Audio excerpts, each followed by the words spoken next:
Donc, je vous en prie, prenez place.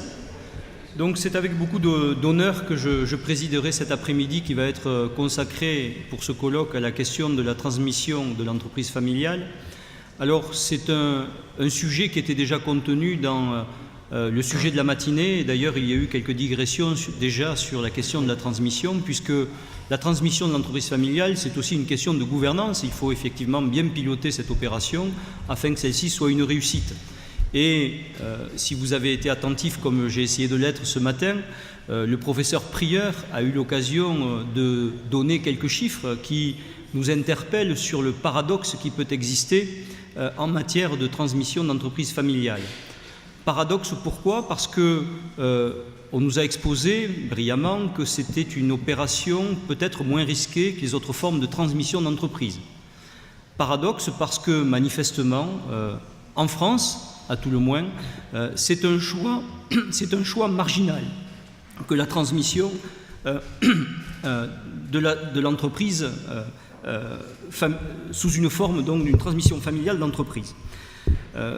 On a énoncé un certain nombre de chiffres concernant ces opérations qui corroborent ceux que j'avais pu relever en matière de transmission d'entreprise familiale. En France, elle représentait en 2011 environ 6% des transmissions d'entreprises. Ce chiffre est à mettre évidemment en corrélation avec les chiffres qui peuvent exister chez les pays voisins et qui rejoignent les chiffres qu'a proposé ce matin le professeur Prieur. 58% pour l'Allemagne sont des transmissions d'entreprises familiales au regard du pourcentage du nombre de transmissions d'entreprises, 55% aux Pays-Bas et jusqu'à 72% en Italie. Donc on se rend bien compte que la France a aussi une spécificité en matière d'entreprise familiale, une spécificité paradoxale. C'est une opération qui est moins risquée que la transmission classique d'entreprise et pourtant c'est une opération qui est moins pratiquée que chez nos pays voisins. Alors, quelques explications peuvent être avancées, peut-être pour expliquer ce paradoxe. Les spécialistes, les premiers qui se succéderont lors de cet après-midi auront l'occasion de mieux le développer que je ne le ferai, peut-être des raisons fiscales, des raisons sociales, des raisons juridiques. Il y a peut-être aussi en France des raisons culturelles. Alors, on a évoqué ce matin notamment peut-être le manque de culture de l'entrepreneuriat chez les successeurs en matière d'entreprise familiale. Il y a aujourd'hui une volonté politique au niveau de l'État de développer la politique de l'entrepreneuriat et pour être un acteur de l'université Perpignan Via Domitia, c'est une politique qui rejaillit, je dirais, en interne, même au sein même de nos universités. Autre aspect culturel probablement également qui peut expliquer ce déficit de transmission d'entreprise familiale par rapport à nos voisins, c'est peut-être une certaine approche qui fait penser que la transmission d'une entreprise familiale, c'est du népotisme. On se transmet de père en fils ou de mère en fille une entreprise et c'est quelque chose qui peut-être culturellement n'est pas, je dirais, bien accepté au sein de la société française. Enfin, on peut aussi s'interroger, et on a évoqué les questions de gouvernance, et là je dirais que les experts ont toute leur place, l'évolution sociologique de la famille en France. On parle de transmission de l'entreprise familiale, mais la famille a aussi beaucoup changé. Et donc, effectivement, les familles telles qu'elles existent aujourd'hui, les difficultés qui peuvent naître, je dirais, de ces nouvelles formes de famille, eh bien, sont des paramètres, évidemment, qui doivent être pris en compte par les professionnels, les praticiens du droit. Cela étant, je ne souhaiterais pas tenir plus longuement la parole. Je crois qu'il convient désormais de la céder aux experts, à ceux qui ont travaillé et qui font de leur quotidien, je dirais, ces questions. La parole est au professeur Mortier, donc président de la Fédération nationale du droit du patrimoine et collègue de l'Université de Rennes. La parole est à vous. Merci beaucoup, monsieur le doyen. Je voudrais tout d'abord remercier les organisateurs, les gentils organisateurs de ce colloque, et tout spécialement le professeur Jean Prieur et le professeur Jean-Marc Moulin qui m'ont très gentiment sollicité, et vous dire simplement que j'ai toujours grand plaisir à venir à Perpignan, non seulement parce que c'est une belle région, mais également parce que une partie de ma famille est originaire de la région et d'un petit village que vous connaissez sans doute qui s'appelle Ponteilla, et toute une branche de ma famille était exercer le métier de vigneron dans ce petit village. Alors, je vais vous parler de la combinaison de deux techniques qui sont extrêmement efficaces lorsque l'on veut transmettre une entreprise et lorsque l'on veut transmettre une entreprise à titre gratuit. C'est la donation-partage et la holding. Alors, comment ces deux techniques, qui sont fort différentes l'une de l'autre, peuvent-elles se rejoindre pour transmettre de la manière la plus vertueuse qui soit, nous allons le voir, l'entreprise? Eh bien, avant de vous le dire, un bref rappel pour tout simplement vous rappeler ce qu'est une donation-partage. La donation-partage, c'est l'acte par lequel une personne, un ascendant, donne et partage ses biens entre ses descendants. La définition est donc à l'article 1075 du Code civil, mais à partir de là, 3 remarques. Tout d'abord, pour vous dire que depuis le 1er janvier 2007, une donation-partage peut être transgénérationnelle, ce qui veut dire que la génération intermédiaire peut en quelque sorte passer son tour, de sorte à permettre l'allotissement des petits-enfants. C'est une problématique qui répond bien sûr à celle de l'allongement de la durée de vie et au fait qu'aujourd'hui, on hérite parfois quand on a 70, 80 ou parfois 90 ans. La deuxième réflexion, c'est qu'il est parfaitement possible, et ce également depuis peu, d'incorporer à une donation partage des donations antérieures. Ceci pour mettre en quelque sorte les compteurs à zéro. Pourquoi ? Parce que nous allons voir que la donation-partage a cet effet extraordinaire qu'elle permet de valoriser les donations au jour de l'acte de donation, ce qui n'est pas le cas d'une donation ordinaire. Donc il arrive qu'à l'occasion d'une donation-partage, on fasse le point sur toutes les donations antérieures, qu'on les réincorpore à la donation-partage en vue éventuellement d'ailleurs de la réattribution des biens donnés à d'autres personnes que le donataire initial. Et puis la troisième remarque, c'est qu'il est possible, dans le cadre d'une donation-partage, de gratifier un tiers, et c'est prévu pour une hypothèse très spécifique. C'est en cas de donation-partage d'entreprise, soit sous forme individuelle, soit sous forme sociétaire. Alors, cette gratification d'un tiers, souvent on la balaye un peu d'un revers de la main en disant ça ne sert à rien parce que les droits de succession vis-à-vis des tiers, c'est 60%, donc on ne donne pas si c'est pour que 60% de la valeur donnée s'évapore fiscalement. N'oublions pas que cette donation-partage d'entreprise, elle est, quand bien même elle serait faite à un tiers, elle est éligible au fameux pacte du Treil dont va nous parler tout à l'heure le meilleur fiscaliste de France, Bernard Planier, qui est aussi le fiscaliste le plus drôle de France. C'est sans doute une qualité beaucoup plus difficile qu'être meilleur fiscaliste de France. Alors, le tiers en question, que l'on peut associer à la donation-partage, en pratique, ça peut être un cadre, ça peut être un dirigeant, et finalement, ça vaut mieux que des stock options, voire encore mieux que des actions gratuites. Ça peut être aussi le conjoint d'un enfant. Alors là, ça peut être une manière de gratifier les fameuses pièces rapportées, j'ai horreur de ce terme, de gratifier la pièce rapportée pour peu que cette pièce rapportée joue un rôle clé dans l'entreprise. Alors, pourquoi est-ce qu'on recourt en pratique, et pour dire les choses directement, pourquoi est-ce que presque systématiquement on recourt en pratique, lorsque l'on donne l'entreprise, à une donation-partage ? La réponse est à trouver dans l'article 1078 du Code civil. C'est la fameuse évaluation au jour de l'acte de donation-partage. Évaluation pour voir s'il y a ou non atteinte à la réserve héréditaire.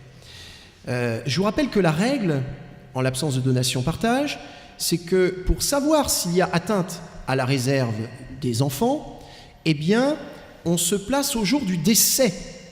Et précisément, nul ne peut savoir aujourd'hui ce que vaudront les biens au jour du décès. Et il y a là un facteur d'insécurité majeur, le risque que la donation de l'entreprise soit remise en cause des années plus tard, parce qu'au décès, on va constater que rétrospectivement, cette donation d'entreprise entame la réserve héréditaire de l'un des enfants. Et rien ne serait pire que la remise en cause postérieurement c'est-à-dire, disons-le, la réduction de la donation d'entreprise pour cause d'atteinte à la réserve. La donation-partage obéit donc à un impératif de sécurité juridique pour peu que les conditions légales soient remplies, c'est-à-dire que tous les héritiers réservataires aient reçu un lot, que tous l'aient expressément accepté et qu'il n'y ait pas une réserve sur somme d'argent faisant apparaître un quasi-usufruit sur somme d'argent, eh bien, si l'on conçoit dans ces conditions la donation-partage comme parfaitement égalitaire, il n'y aura pas de risque de réduction ultérieure de la transmission d'entreprise pour cause d'atteinte à la réserve et l'on aura stabilisé la transmission. Alors, maintenant, vous allez me dire, la donation-partage, on a compris à quoi ça servait, c'est la sécurité juridique, mais pourquoi une holding? Pourquoi recourir à une holding pour donner, partager les droits sociaux? Alors, tout d'abord, une première observation, c'est que dans un certain nombre d'hypothèses, on n'a pas le choix. Lorsque la holding préexiste, et il y a 1000 bonnes raisons de constituer une holding, eh bien, le chef d'entreprise, ce qu'il a à transmettre, ce sont des parts ou des actions dans une société holding, et c'est donc ça qu'il va transmettre. Bon. Le droit fiscal prévoit d'ailleurs l'hypothèse, le professeur Bernard Planier aura l'occasion de vous dire que l'article 787B du CGI, le pacte du Treil, prévoit la transmission de titres de holding jusqu'à 2 niveaux d'interposition pour les holdings passives et qu'on assimile les titres de holding actives, on les assimile, ces titres de holding dites animatrices de groupe, à des titres d'entreprise directement éligibles aux bénéfices du pacte du Treil. Et puis, la véritable raison qui va nous retenir aujourd'hui, c'est l'hypothèse dans laquelle, au moment où l'on envisage de transmettre l'entreprise à titre gratuit, la holding n'existe pas encore. Ça veut dire qu'on va la créer, on va la constituer dans l'objectif de réaliser au mieux la transmission. Pourquoi ? Pour bénéficier de ce fameux effet de levier, de ces fameux effets de levier juridiques, financiers, fiscal dont je vais maintenant vous parler. Alors on peut envisager 2 hypothèses, il y a avant, il y a après, il y a la holding que l'on constitue avant la donation-partage, et puis il y a la holding qu'on constitue juste après la donation-partage, c'est-à-dire la holding constituée en vue de la donation-partage et la holding constituée au vu de la donation-partage. Alors la holding constituée avant la donation-partage, la première question que l'on peut se poser, c'est pourquoi constituer une holding au moment même où l'on envisage de donner les titres de la société? Eh bien, le premier avantage, c'est qu'on va préserver la société opérationnelle, celle que l'on veut transmettre, l'entreprise. On va la préserver de tout pacte d'actionnaires. Les pactes d'actionnaires, on vous en a parlé ce matin, on vous a dit qu'ils peuvent figurer dans les statuts ou hors statuts. Souvent, il faut dire qu'ils sont dans les statuts.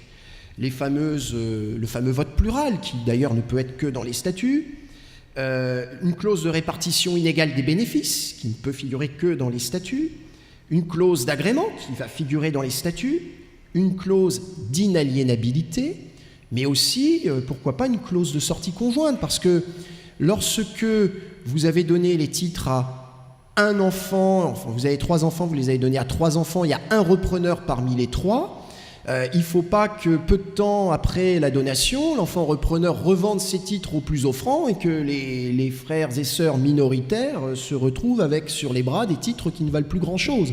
Donc on organise dans ce cas-là la sortie conjointe, la sortie de tout le monde aux mêmes conditions de prix. C'est la fameuse clause de sortie conjointe. Alors, comprenez bien que si vous partagez directement les titres de la société opérationnelle, toutes ces clauses, vous allez les retrouver où ? Vous allez les retrouver dans les statuts de la société opérationnelle, c'est-à-dire dans les statuts de l'entreprise. Le problème, c'est que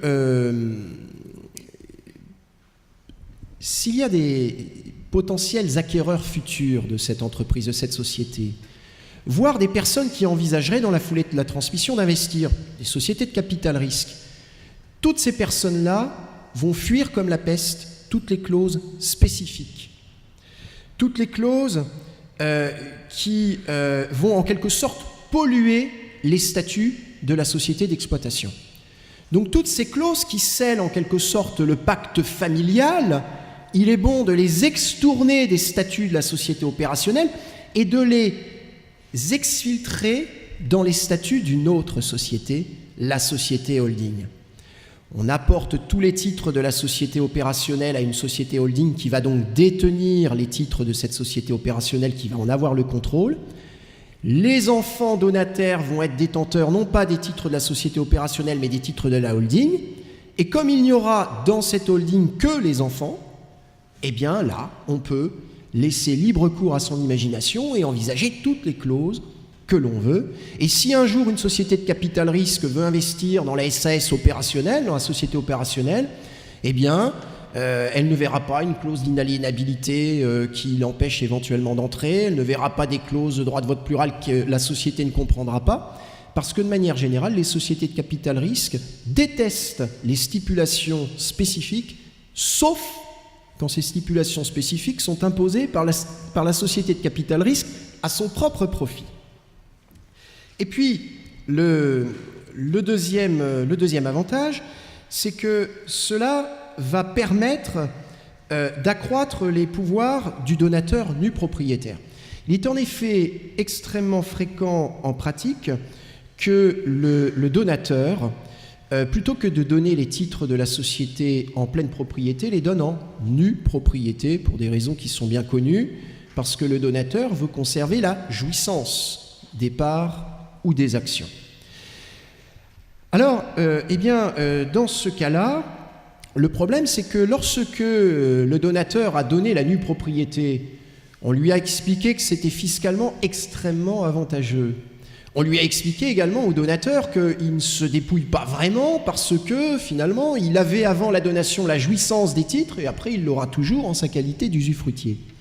Mais ce qu'on ne lui dit pas toujours au donateur, c'est que cette donation en nue propriété qu'on lui présente comme indolore ne l'est pas totalement. Parce que le jour où le donateur envisage de revendre, il peut revendre quoi ? Un titre démembré, pour le revendre, il faut l'accord tant de l'usufruitier que du nu propriétaire. Ça veut dire que le chef d'entreprise qui aurait donné la nue propriété à ses enfants, le jour où il va vouloir revendre les titres, s'il le veut, il va falloir qu'il obtienne l'accord de ses enfants pour la revente. Premier problème. Et quand bien même il obtiendrait l'accord de ses enfants pour la revente, eh bien, la règle, en cas de revente d'un bien démembré, c'est le partage du prix entre l'usufruitier, qui perçoit le prix de vente de l'usufruit, et le nu propriétaire, les enfants, qui perçoivent le prix de vente de la nue propriété. Évidemment, l'ascendant ne voudra pas tout cela. Alors, comment l'éviter ? Eh bien, c'est finalement assez simple.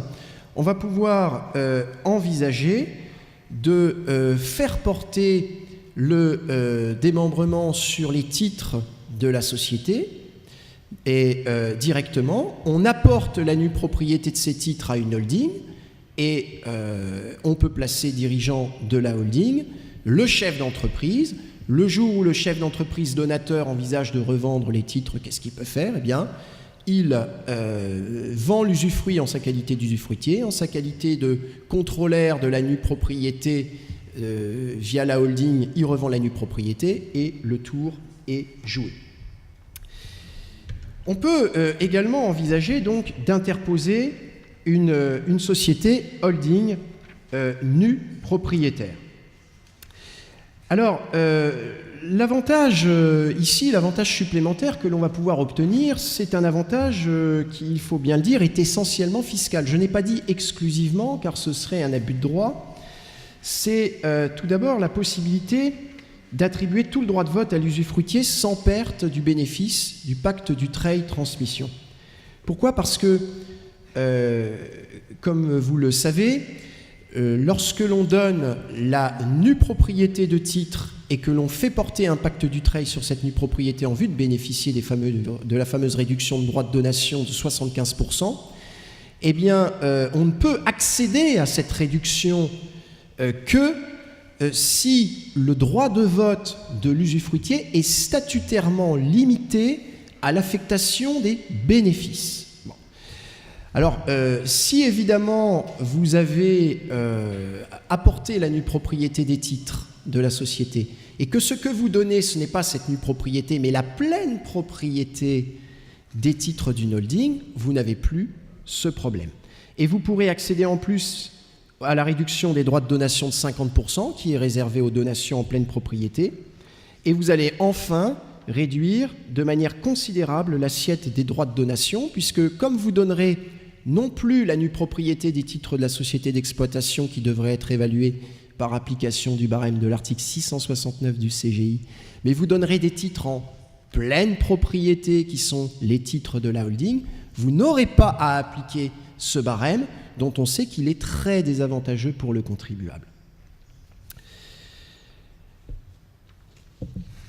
Je crois que je suis à peu près dans les temps, j'arrive à la deuxième partie.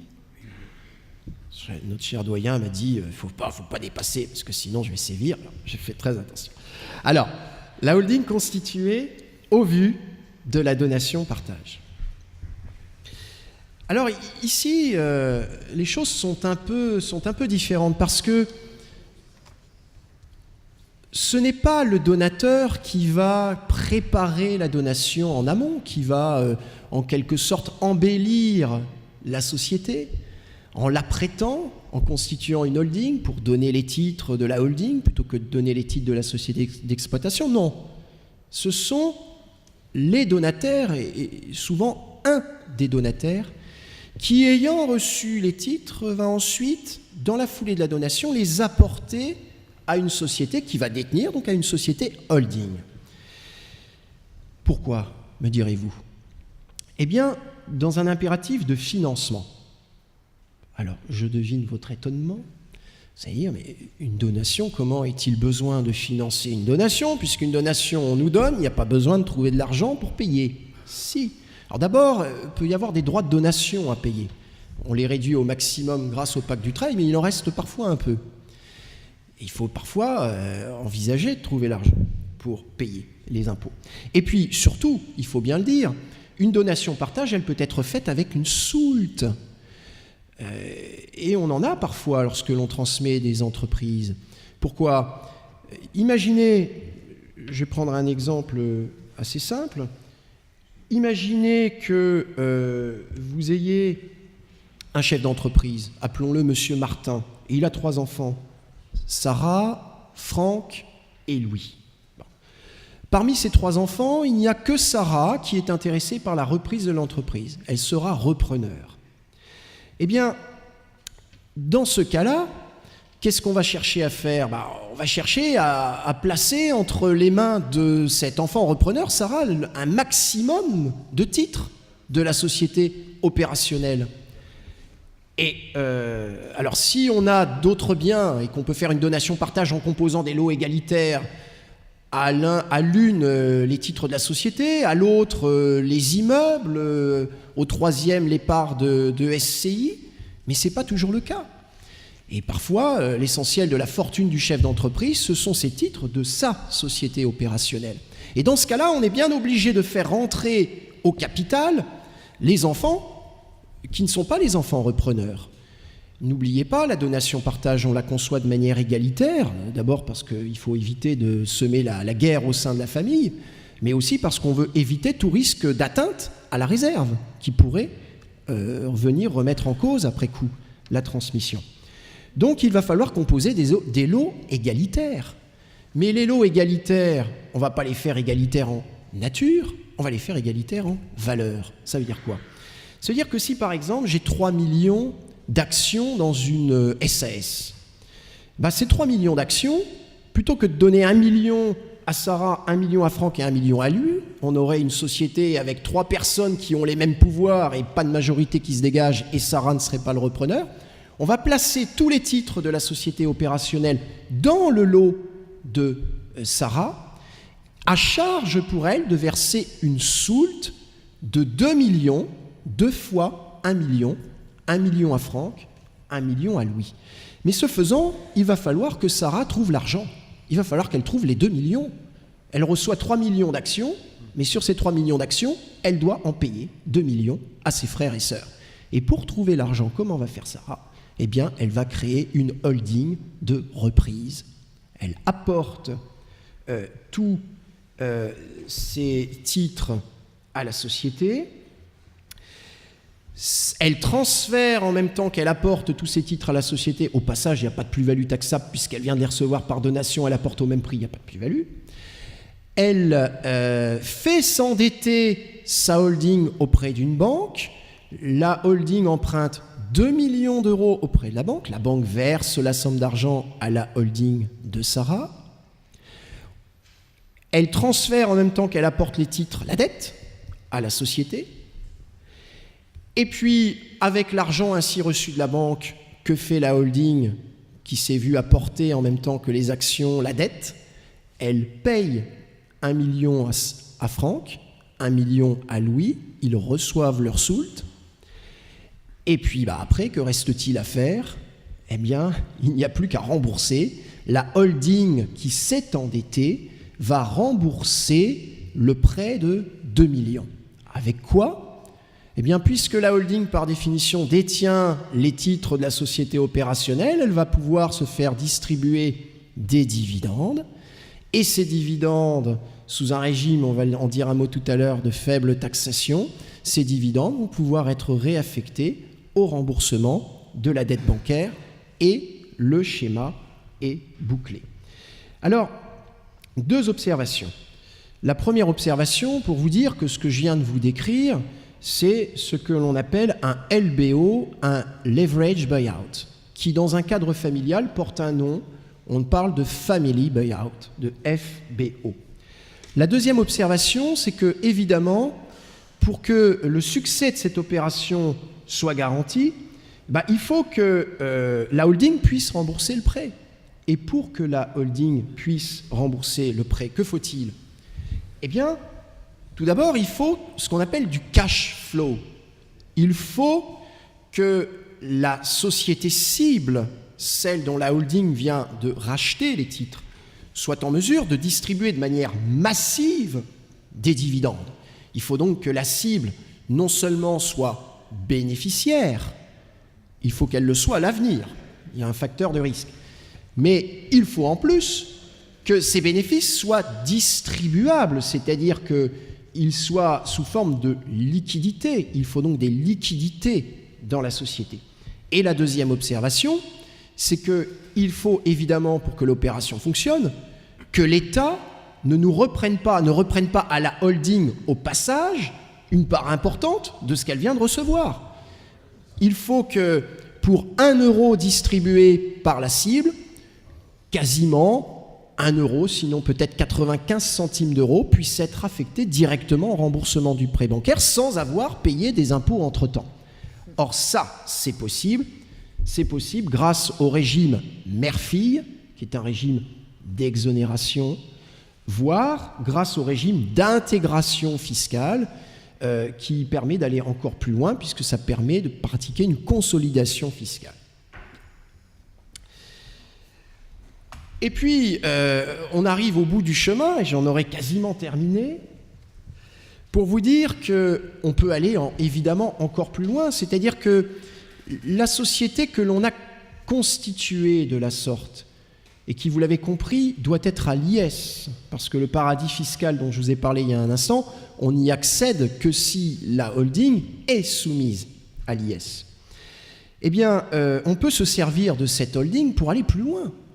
C'est-à-dire, puisque la holding paye une soult aux frères et à la sœur, pourquoi cette holding ne pourrait-elle pas être utilisée, avec le même schéma, pour racheter au père une partie de ces titres? Et l'on voit ici apparaître une problématique de plus en plus fréquente. Les chefs d'entreprise, ils sont pour beaucoup prêts à donner leur entreprise, pour garder l'entreprise dans le giron familial. Mais avec l'allongement de la durée de vie, avec l'abaissement des retraites, de plus en plus, ce que veut aussi le chef d'entreprise au passage, c'est du cash. Il veut de l'argent pour pouvoir vivre correctement. Enfin, peut-être faire le tour du monde. Bon. Et ce cash, comment va-t-on pouvoir se le procurer? Eh bien, auprès des personnes à qui l'on donne. Et dans mon exemple, Sarah va pouvoir envisager, grâce à sa holding, de réendetter la société en vue de racheter une fraction de ses titres au père qui pourra donner pour partie et céder pour une autre partie. Et lorsque tous ces objectifs convergent, lorsque tous concordent, eh bien, le chef d'entreprise laisse une œuvre, et puisqu'il ne manquera pas de mourir, il pourra méditer ce qu'écrivait Roger Martin Dugard: mourir en laissant une œuvre, ce n'est plus mourir autant.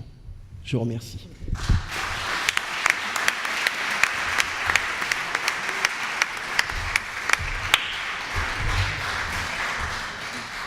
Merci beaucoup pour ce brillant exposé, monsieur le professeur Mortier. Avec beaucoup d'humour, les problèmes de la famille Martin ont été résolus. Vous avez réconcilié probablement un certain nombre d'étudiants ou d'anciens étudiants avec le droit des successions, mais aussi les techniques sociétaires, en nous présentant effectivement cette technique de la donation-partage appliquée à la question de la cession, du transfert des droits sociaux. Après cet exposé relatif au droit français, la parole est maintenant au professeur Leroba pour la présentation du droit catalan concernant la transmission donc, des entreprises. Merci. Je vais commencer en remerciant au professeur Moulin et Prière, comme directeur scientifique du colloque, de m'avoir invité, aussi aux organisateurs, c'est-à-dire la Chambre de commerce d'Ampli l'université, et toujours, je dois mentionner le professeur Yves Picot, parce que je l'imagine le principal coupable que je sois ici, après des tas de ans avec des aventures académiques au sein de l'Henri Capitaine. Ça m'a permis aussi de fréquenter, je le mentionne, sa famille, et le mot famille me permet aussi, vous parlez déjà des sujets qu'on m'a commandé. Je dois dire, néanmoins, que je ne suis pas une expertise en transmission des droits des entreprises familiales. J'ai travaillé l'entreprise familiale par rapport à la médiation, mais après la commande, j'ai pensé que j'avais quelques informations et quelques observations et réflexions qu'on pouvait partager pour le bien-être de tout le monde.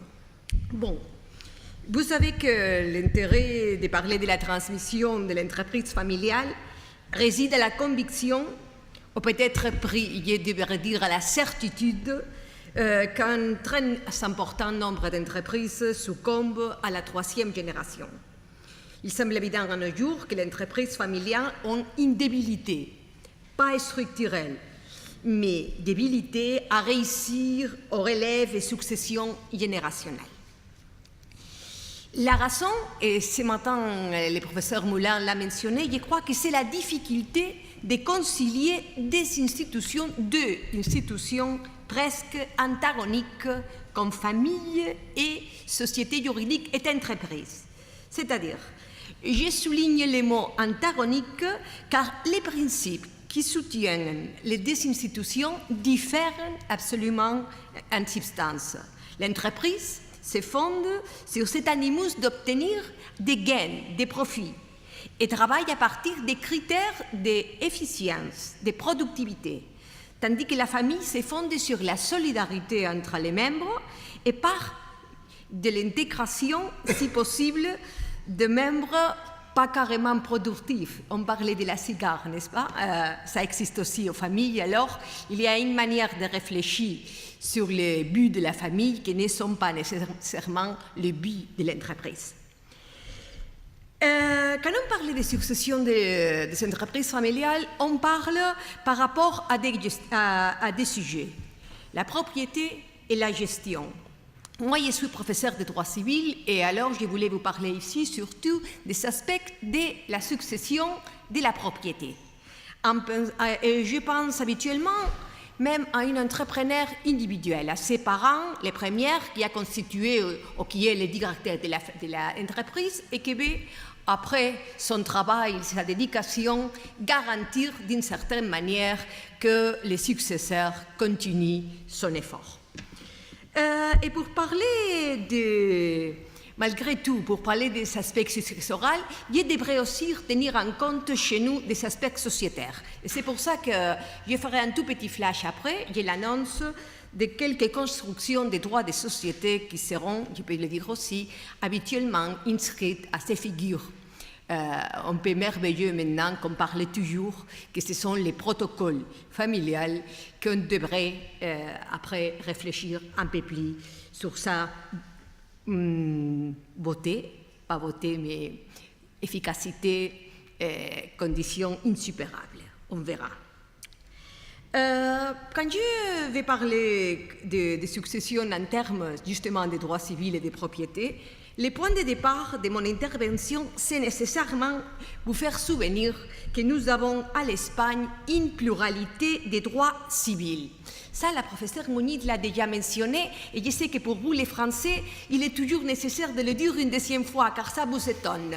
Mais chez nous, nous avons des différents territoires, et chaque territoire a un système d'organisation de son droit de succession différente. Et ça a beaucoup à voir avec les instruments qu'on utilise après pour une bonne transmission de l'entreprise. Je m'explique. À la Catalogne, par exemple, la succession contractuelle est pleinement admise. Et elle a une importante aussi tradition historique justement pour la transmission de ce qui était l'entreprise familiale traditionnelle par antonomasie, la Masia, la Casa Pairal. Ça, à la Catalogne, oui. Par contre, au territoire où régit le Code civil espagnol, la succession contractuelle est interdite, toute court. En plus, à la Catalogne, la réserve héréditaire est, comme si on le dit, courte. Et quand je dis courte, je veux dire qu'elle se réfère tout simplement à un 25% du bien du fond, du bien du mort. Et elle peut aussi être payée en argent, c'est un valeur, pas une adjudication après en nature sur les biens. Elle donne lieu à un crédit des réservataires héréditaires face aux héritiers, mais pas du bien identifié comme tel au patrimoine du maire. Par contre, au territoire, je le répète, des droits du Code civil espagnol, la réserve est une réserve très extense car elle se réfère à un 66% du bien du mort. Vous voyez, de 2/3 de son patrimoine. La différence est claire. Je vais mentionner aussi que ils ne sont pas les deux seules solutions adoptées au territoire de l'Espagne. Car par exemple, la Navarre, elle n'a pas de réserve héréditaire. Elle a une mention symbolique, mais nous avons ceux qui font partie du territoire de Navarre, par ce qu'on appelle son voisinage civil, ils ont les droits, les testeurs, à des héritiers, si on pourrait dire qu'avec une technologie connue pour tout, à ses fils et attribuer son patrimoine à ce qu'il désirait. Alors, vous voyez une pluralité de solutions. Et je dois mentionner un autre fait aussi lié à ces pluralités de droits, le régime économique matrimonial. Ici, on n'a pas parlé encore de régime économique matrimonial, mais il a beaucoup à voir avec les mécanismes de transmission de la propriété, car ce n'est pas la même chose d'avoir une entreprise commune parce qu'elle a été construite, on pourrait dire, au sein d'une société oxaquée, que ça serait le cas des territoires du droit du Code civil espagnol, ou un régime économique de séparation des biens, que ça c'est le régime supplétif de la Catalogne. Alors, si vous voyez, avec tous ces éléments pour commencer, nous devons trouver des chemins ou des outils différents et spécifiques. Bon, dites ça, je vais vous parler un tout petit flash des moyens, d'instruments de transmission inter vivos, mais gratuits aussi, car ça a été la commande reçue, c'est la donation, mais après, je focaliserai mon effort au mécanisme de la succession mortis causa. Bon. Quand on examine la réglementation de la donation au Code civil de la Catalogne, on constate qu'il n'y a presque aucune référence à l'entreprise comme telle. Tout simplement, quand on parle de l'objet de la donation, on mentionne l'entreprise pour la définir, pour l'identifier comme une universalité. Cet objet ne parle pas d'une donation universelle, pas du tout, mais contemple l'entreprise comme un objet universel propre de la donation. Mais ça, c'est le seul intérêt que les droits catalans, on doit l'avouer, respectent à l'entreprise au chapitre de donation. Malgré ça, notre notaire à la Catalogne ont souligné qu'il pourrait avoir des modalités de donation qui pourraient être très intéressantes pour la transmission de l'entreprise. Je pense notamment, quand je dis notaire, et il y a des notaires à la salle, alors je mentionne un notaire de la Catalogne très connu comme expert et théoricien, qui est le professeur aussi Ángel Serrano Nicolas, qui a travaillé sur ça, et il dit qu'une donation faite avec réserve douce de fruits, ça serait un bon moyen de transmission de l'entreprise, et aussi une donation avec réserve de la faculté de disposition. Mais je crois que la modalité qui lui plaît plus, et qui a eu aussi les supports, les soutiens des autres écrits, c'est les donations avec clause de réversion.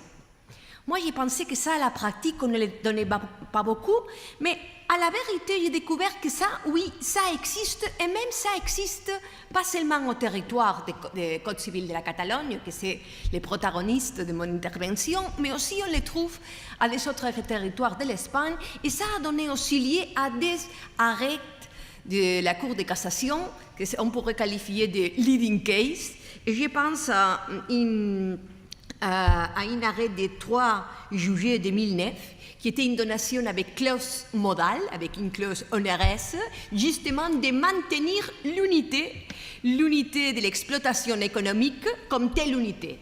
Et quand l'enfant ou les fils qui avaient reçu la donation a décidé de ne pas suivre ces configurations adoptées pour les donnants, ils ont pu récupérer la donation faite. D'accord ?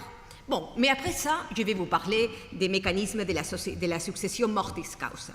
Je vous ai dit que chez nous, à la Catalogne, la succession mortis causa peut se développer moyennant la succession contractuelle. Et par pacte successoral, ex-article 4.3 ou 1, deux ou plus personnes peuvent convenir la succession per cas de mort d'une d'elles, moyennant l'institution d'un ou plus héritier, et aussi faire la réalisation d'attributions à titre particulier. Justement, et je l'ai annoncé, l'idée de l'institution contractuelle allait lier traditionnellement à l'idée de maintenance et de conservation de la masia, comme cette unité de production et identification de la famille. Alors, historiquement, à l'occasion du mariage du fils ou de la fille, et moyennant un contrat de mariage, on fixait son condition d'héritier contractuel. À la nomenclature technique et propre, prochaine au droit catalan, il s'agissait d'un héritiement, un heretament, avec différentes modalités, mais avec un objectif toujours commun, déjà énoncé, conserver cette exploitation agricole familiale. Mais la loi nouvelle, et je dis nouvelle parce qu'en droit de succession, une loi qui entre en vigueur janvier 2009 est vraiment une loi nouvelle, on a voulu faire un changement des données et des conceptions de la succession contractuelle. C'est vrai qu'il y a une certaine continuation avec cette volonté de garantir une transmission unitaire, mais il y a un déplacement de termes strictement familial. Pour commencer, ces successions contractuelles ne doivent pas être nécessairement faites en contrat de mariage. Elle peut être faite à une écriture, à un document public, comme ça. Une écriture, évidemment, avec un notaire qui surveille ou accompagne. Ça assouplit si on peut le dire, le contexte strictement familial. Et ça, on l'a fait volontiers, avec pleine connaissance. Mais malgré tout, à la fin de la réglementation, parce que je me souviens de tous les procès des travaux préliminaires, les procès parlementaires, c'est vrai que les pactes successoraux se maintiennent dans les sphères familiales. C'est-à-dire, il existe une limitation subjective des pactes au cercle familial. Ça le signale l'article 431D, qui signale qu'il est possible d'accorder des pactes successoraux avec les personnes suivantes, les conjoints ou les futurs conjoints. L'idée d'un futur conjoint est très intéressante, pas seulement pour les futurs conjoints avec lesquels on pourrait dire un objectif d'une nouvelle aventure économique, mais à nos jours, nous avons des seconds et des troisièmes mariages. Alors, ça peut être aussi les mécanismes pour exclure certaines attributions et par laisser clair qui sera le destinataire final. Des autres personnes, par exemple, les parents en ligne directe sans limite de degré ou en limite collatérale jusqu'au 4e degré. Comme dernier groupe, les parents par consanguinité du conjoint ou du couple, avec des limitations aussi de degré.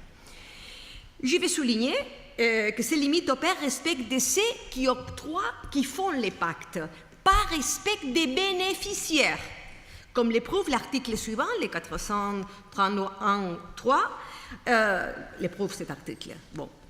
Ces bénéficiaires n'acquièrent aucun droit jusqu'à la mort du causant. Aucun droit. Avec des modalités, des exceptions, grâce à l'autonomie de la volonté des parts. Mais l'idée, c'est celle-ci, les principes. D'accord? Mais c'est une attribution, c'est un pacte successoral irrévocable. D'accord? Et ce qui est aussi très intéressant, après l'article 431.6, bon, à la fin je le dis clairement la première fois, établit la possibilité d'imposer des charges aux bénéficiaires et d'établir surtout la finalité qui guide la conclusion des pactes. Et ici, les préceptes énoncent une finalité concrète qui, d'une certaine manière, causalise les pactes. Il parle de la conservation et la continuité de l'entreprise familiale. D'accord? Ça, je crois qu'à voir avec une idée aussi traditionnelle du droit civil catalan qui avait été déjà incorporée, remarquée à la compilation des droits civils spéciaux de la Catalogne de 1960, qui était ce qu'on appelait les pactes d'unité économique familiale, dont les noms, je crois, qui m'excusent de vous faire des ultérieurs éclaircissements. Mais l'autre intérêt, et pour finir cette présentation, c'est l'article 431.8 qui contemple la publicité des pactes successoraux. Et j'ai remarqué cet article parce qu'il fixe comme norme générale que les pactes successoraux doivent être inscrits, bien sûr, au registre des actes de dernière volonté. Mais à l'effet de mon intervention, ce qui nous intéresse, c'est qu'après, il concrète que si la finalité d'un pacte successoral est la maintenance et la continuité d'une entreprise familiale, il peut être inscrit, ces pactes, dans les registres du commerce, dans le registre commercial, avec l'extension et la forme que la loi établit pour la publicité des protocoles familiaux. À la fin, les nouveaux mots magiques, les protocoles familiales, sans préjudice implique des clauses statutaires liées à ces matières que peuvent les contempler aussi, bien sûr. Je crois qu'ici l'importance, comme je vous ai dit, c'est cette référence au protocole qui nous oblige à parler de la norme, la seule norme à nos jours qui contemple en Espagne les protocoles familiaux, qui est le décret dont la professeure Muñiz avait aussi parlé, le décret 17-2007 de 9 de février. Je parlerai après.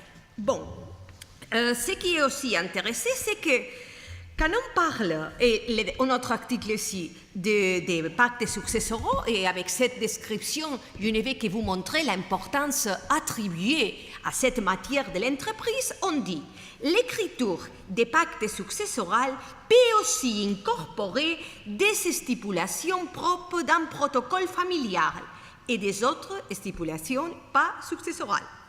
Bon. C'est peut-être cette volonté de dire l'idée d'une écriture publique que peut-être pour la publicité pourrait aider. Mais bon, et comme une dernière observation, et aussi comme une garantie pour les futurs successeurs, je dois vous mentionner ici, avant de parler des autres figures, l'article 431-25, lequel signale aux effets de l'héritage pendant la vie de l'héritant, de ces personnes qui a fait la transmission mortis causa pour l'héritier, que pour toutes ces périodes où il encore est vivant, il a quelques restrictions, c'est-à-dire, on dit exactement, ça sera mieux pour votre compréhension, si la finalité de l'héritement est la maintenance et la continuité d'une entreprise familiale ou d'un établissement professionnel, on peut accorder que la transmission en RS de l'entreprise ou des actions et participations sociales et la renonce au droit d'acquisition préférent d'actions s'effacent avec le consentement express de la personne instituée. On peut aussi établir des normes sur l'administration de l'entreprise. Ça, c'est la figure, je pourrais dire, principale que contemple les livres cartes du Code civil catalan. Je vais mentionner malgré tout qu'il y a une toute brève indication de l'entreprise quand on parle de l'EC. On pourrait le voir si on avait plus de temps. Je la mentionne, de l'EC.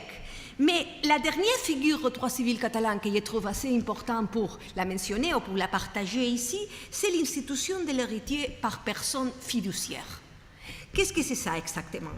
Bon, c'est l'article 424.1 si quelqu'un est intéressé. C'est une figure qui permet que les testataires délèguent à une autre personne la possibilité de choisir l'héritier ou héritière. Ces personnes est habituellement les conjoints, mais il pourrait être une autre familiar, un autre parent assez proche. Ça lui permet, on pourrait dire, une bonne planification de la succession. Parce qu'on pourrait dire que la surveillance sur qui des descendants est le plus convenable pour la bonne marche de l'entreprise, ça en période plus longue. C'est vrai que ça, en attendant un peu, historiquement, ça avait un pèse spécifique à l'idée de l'hypothèse d'une mort prématurée, et que c'était comme une garantie pour les succès, comme une preuve de survivance, n'est-ce pas? Mais c'est un mécanisme qui avait existé quand on parlait de la bonne transmission, de la meilleure gestion de la massia, mais qu'à nos jours, on dit que ça serait un bon instrument pour une bonne transmission de l'entreprise familiale. Des flashs sur le code civil espagnol. Parce que la commande, je l'ai fait en général, mais je crois que le plus intéressant, c'est ça. Et après, vous parlez aussi un peu des protocoles. Écoutez, le droit civil espagnol a un problème important, c'est qu'il n'admet pas les pactes successoraux. On a fait des efforts de construction, on a fait en 1988 un statut spécial pour les cas de l'exploitation agricole pour les jeunes agriculteurs, mais ça n'a pas marché avec une idée ici d'un pacte successoral, mais par contre, au Code civil espagnol, ça est absolument interdit. Mais on a dû assouplir et faire quelques mécanismes pour essayer de garantir cette unicité, et c'est pour ça que, le 2003, on a changé une norme de partage. Et on a incorporé à la rédaction de l'article 1066 du Code civil espagnol qui insiste l'idée de les testataires qui, en attention à la conservation de l'entreprise ou en l'intérêt de la famille, veut conserver indivisé une exploitation économique ou bien maintenir le contrôle d'une société de capital, pourra utiliser la faculté que cet article octroie et disposer le paiement en effectif de la réserve à la reste des intéressés. C'est beaucoup plus important du moment que, je vous ai dit au début, le droit civil espagnol a comme norme la réserve ample, la réserve large. Bon, je voulais vous remarquer ça et vous faire souvenir aussi que l'autre problème que nous trouvons dans le droit civil espagnol, et c'est pour ça qu'encore nous avons des tas de contrats de mariage, c'est-à-dire À nos jours, il y a plus de contrats de mariage en Castille qu'en Catalogne. Pourquoi? Parce qu'ici, on doit changer le régime économique matrimonial et choisir les régimes de séparation pour garantir une gestion de l'entreprise familiale, si on peut le dire, sans interférence. D'accord? Une autre manière petite d'améliorer ça, 5 minutes? Oh, c'est trop. 5 minutes maximum. Oui, mais bon. Alors, j'ai fini pour un moment. J'ai fini en 5 minutes. Je l'avoue, ça, je le ferai.